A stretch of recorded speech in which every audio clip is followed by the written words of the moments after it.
आपण ज्या सर्वे नंबरचा उल्लेख केलेला आहे 165/7 ही जी हा जो भूखंड आहे हा 2022 साली आपण म्हणतोय की यांनी गिफ्टेड करून दिलेला आहे आपल्या महापालिकेला आणि त्यानंतर आपण सांगतो आहे की हा भूखंडाचा 7/12ही आपल्या नावे झालेला आहे. तर मला आपल्याला हे विचारायचं आहे की नेमकी हा भूखंड कुणाच्या ताब्यात आहे आजच्या घडीला.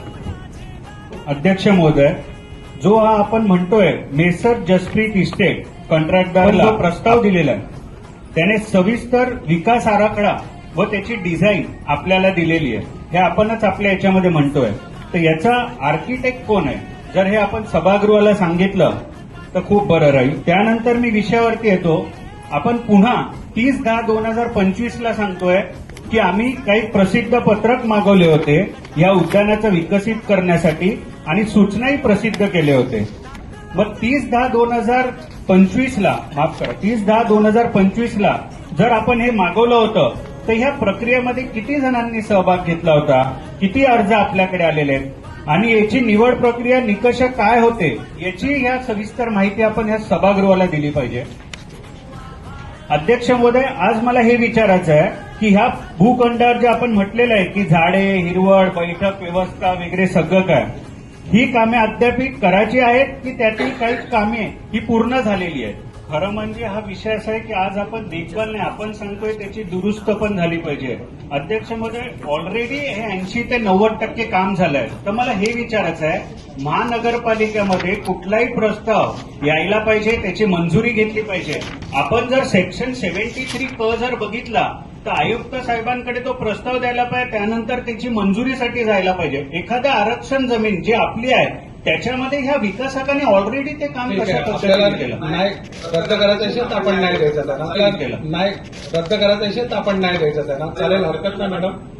विषय रद्द करू आपण आपल्या पद्धतीने आपण करून घेऊया. अध्यक्ष महोदय, हा रद्द करण्यापेक्षा हा विषय एवढा महत्वाचा आहे की ह्या विकासकाने जे काही तिकडे कंपाऊंड मारलंय आज तिकडे आपल्या महापालिकेचा साधा फलक पण लागलेला नाहीये. असे बरेच ज्यावेळी याचं उद्घाटन होईल त्यावेळी त्याचा फलक आधी तिकडे फलक होता, त्या जागेवर फलक होता. त्यांनी हँडओव्हर करताना आपल्याला सगळं प्रोसिजर करून दिलेली होती. कालांतराने काय पडला असेल, तुटला असेल की आपला पैसा जर खर्च झाला नसेल आणि भविष्यामध्ये जर असं कोणी आपल्याला मेंटेन करत असेल तर काय वाईट आहे. 100% अध्यक्ष महोदय, आपल्याला लाखो रुपये खर्च करायला लागतील. अध्यक्ष महोदय, आपण त्या पत्रामध्ये काय लिहितोय महापालिका अधिनियममध्ये स्पष्ट लिहिलेलं आहे जर एखादी जमीन आपण जेव्हा एखाद्याला देतो त्यावेळेस त्याला त्याच्या करारामध्ये आपण 1 रुपया तरी घेतलं पाहिजे. पण अध्यक्ष महोदय, आपण याच्यामध्ये काय लिहितोय आपण घेत नाही, हा आपल्याला विनामूल्य करून देतो. अध्यक्ष महोदय, परंतु आपण त्या मुद्द्यामध्ये काय लिहितोय जर उद्या त्याला तिकडे दुकानं टाकायची आहेत तर त्यांनी परत महापालिकेकडे परवानगी घ्यायला या. जर त्याला जाहिरात फलक करायचं आहे तर त्याने परत महापालिकेकडे या. म्हणजे ज्यावेळेस हा रेव्हेन्यूचा विषय आला अध्यक्ष महोदय त्यावेळेस आपल्याला करार करणं बंधनकारक ज्यावेळी आहे. तो येईल त्यावेळी आपण करार करणार. आणि आपल्याला जर एखादं उत्पन्नाचं साधन त्याच्यामध्ये चालू होत असेल, आपल्या 2 पैसे आपल्याला मिळत असेल तर काय आहे. आता आपले 100% त्यांनी केलं पाहिजे. परंतु या सभागृहाला अध्यक्ष महोदय मी सांगतो ह्या विकासकांनी जो 70-30चा फॉर्म्युला उद्या तो तिकडे इमारत बांधणार आहे म्हणून तो ही विकासक करून देतोय. आणि अध्यक्ष महोदय, माझं एक छोटंसं सांगणं आहे, त्या ठिकाणी मी एक छोटासा प्रश्न विचारला की त्याचे आर्किटेक्ट कोण आहेत, कारण ते तिकडे जे सामग्री लागले गेलेले आहेत ते कुठल्या दर्जेचे आहेत, काय आहेत, कारण त्या लहान मुलं खेळायला येणार आहे. अध्यक्ष महोदय, माझी एक आपल्याला विनंती आहे, त्याला सरळ मार्गाने एकाकडे सांगतो की तो विनामोबदला घेतो, त्याच्यानंतर आपण काय म्हणतोय की त्याला जर काय करायचंय तर त्यांनी आमच्याकडे. तर अध्यक्ष महोदय, माझं याच्यावरती एक विनंती आहे, नक्कीच जर त्याला विनामोबदला देतोय पण आपण ह्या विषयामध्ये स्पष्ट द्यायला पाहिजे जो काय रेव्हेन्यू जमा होईल तो आपल्या महापालिकेला दिला पाहिजे.